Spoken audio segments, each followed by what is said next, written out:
ലോകരാജ്യങ്ങളുടെ മുമ്പിൽ അമേരിക്ക ഇത്രയും വലിയൊരു സൂപ്പർ ശക്തിയാവാനുള്ള കാരണം അവരുടെ സൈനിക ശക്തിയോ അവരുടെ കയ്യിലുള്ള ന്യൂക്ലിയർ എനർജിയോ അവരുടെ കയ്യിലുള്ള ടെക്നോളജിയോ അല്ല, മറിച്ച് അവരുടെ കയ്യിലിരിക്കുന്ന ഡോളറാണ്. ഡോളർ എങ്ങനെയാണ് അമേരിക്ക ഇത്രയും വലിയൊരു സൂപ്പർ പവറാക്കി മാറ്റിയത് നിങ്ങൾക്കറിയാമോ?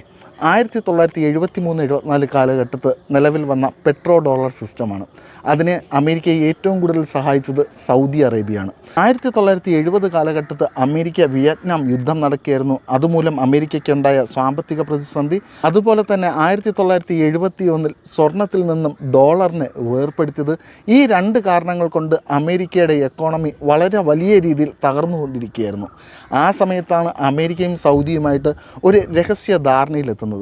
ഈ സമയത്ത് സൗദിക്ക് വേണ്ടിയിരുന്നത് അവരുടെ രാജ്യത്തുള്ള അടിസ്ഥാന സൗകര്യത്തിൻ്റെ വികസനം, 2 ക്രൂഡ് ഓയിൽ എക്സ്ട്രാക്റ്റ് ചെയ്യാൻ ആവശ്യമായ നൂതനമായ ടെക്നോളജി, 3 അവരുടെ ക്രൂഡ് ഓയിലിനെ സംരക്ഷിക്കാൻ വേണ്ട ഡിഫൻസ് സിസ്റ്റം.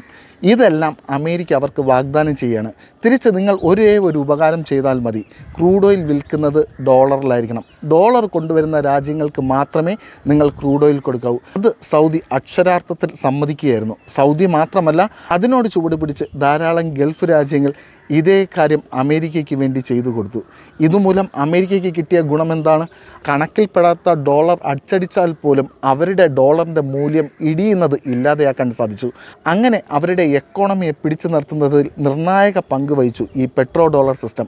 38 ട്രില്യൺ കടമുള്ള അമേരിക്ക പോലത്തെ ഒരു രാജ്യം 2008-ലും 2020-ലും കണക്കിൽപ്പെടാത്ത ധാരാളം കറൻസികൾ അവർ അച്ചടിച്ചിറക്കിയായിരുന്നു. എന്നാലും അവരുടെ ഡോളറിൻ്റെ മൂല്യം ഇടിഞ്ഞില്ല. കാരണം എല്ലാ രാജ്യങ്ങൾക്കും ക്രൂഡ് ഓയിലിൻ്റെ ആവശ്യമുണ്ട്. ആ ക്രൂഡ് ഓയിൽ മേടിക്കണമെങ്കിൽ ഡോളർ അവരുടെ കയ്യിൽ വേണം. ഓരോ രാജ്യങ്ങളും ക്രൂഡ് ഓയിൽ മേടിക്കാൻ വേണ്ടി ഡോളർ ശേഖരിക്കുമ്പോൾ ഡോളറിൻ്റെ മൂല്യം ഇടിയാതെ അന്താരാഷ്ട്ര മാർക്കറ്റിൽ നിലനിർത്താൻ ഈ പെട്രോ ഡോളർ സിസ്റ്റം സഹായിച്ചു. അപ്പോൾ അടുത്തൊരു വീഡിയോയിൽ കാണുന്നതുവരേക്കും ബൈ.